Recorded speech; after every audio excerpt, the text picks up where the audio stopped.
Welcome to my channel. I'm your host, Natasha, and this is Today I Learned Facts compilation. Today I learned that Carl Weathers landed the part of Apollo Creed after reading scenes with Rocky writer Sylvester Stallone. He wrapped up his audition by saying, about Stallone, "I could do a lot better if you got me a real actor to work with." Today I learned that Paul Bettany, Jennifer Connelly's husband, had a childhood crush on Connelly. He was motivated by 9/11 to propose to her despite them not being in a relationship yet, after spending 2 days trying to reach her. Today I learned that Canada used to have Johnny Cash machines that were ATMs endorsed by Johnny Cash. Today I learned that a nurse discovered she could accurately smell Parkinson's on people before they were diagnosed. Today I learned that Steve Wozniak dislikes wealth and believes money can corrupt values. In 2017, he said he wanted to avoid it altogether. And unlike Steve Jobs, he gave $10 million in Apple stock to early employees when the company went public.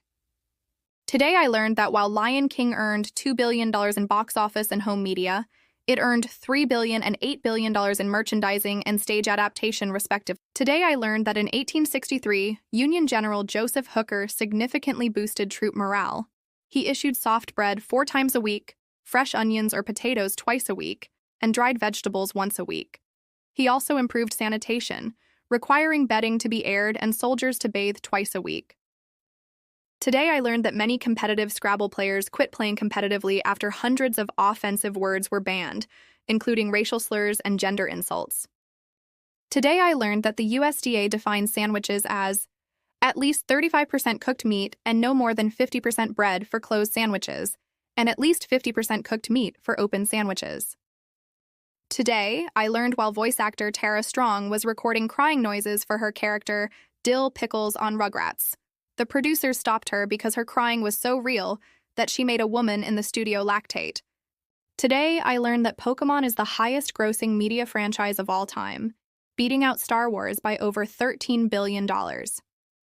Today, I learned that Richard Nixon was a very successful poker player, using his winnings to contribute 20% of the cost of his first congressional campaign. Today I learned that Lyndon B. Johnson worked 18 to 20-hour days without breaks and had no leisure activities.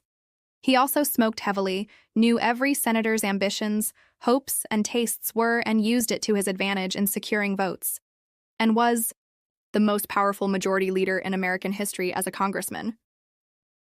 Today I learned that Leonard Nimoy based the Vulcan salute on a traditional priestly blessing he saw as a kid, when his grandfather would take him to an Orthodox synagogue. Today I learned that in 1942, United States military printed and distributed money with the words Hawaii over the currency. This way, if the islands were invaded, the currency would become obsolete and not affect the mainland economy.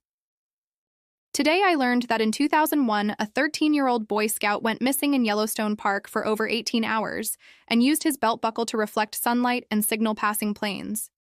His signal happened to be spotted by Harrison Ford.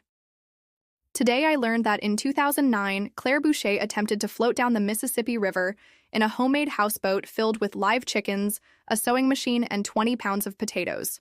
She failed. A year later, she released her successful debut studio album. She is known professionally as Grimes. Today I learned that Apple's first CEO, Michael Scott, once personally fired 40 Apple employees, believing they were redundant. Later the same day, he gathered employees around a keg of beer and stated, "I'll fire people until it's fun again." Following this event, he was demoted to vice chairman. Today I learned that prior to the Reagan era, trickle-down economics was called horse and sparrow theory, as in feed the horse lots of oats and the sparrows get to pick it out of their poop.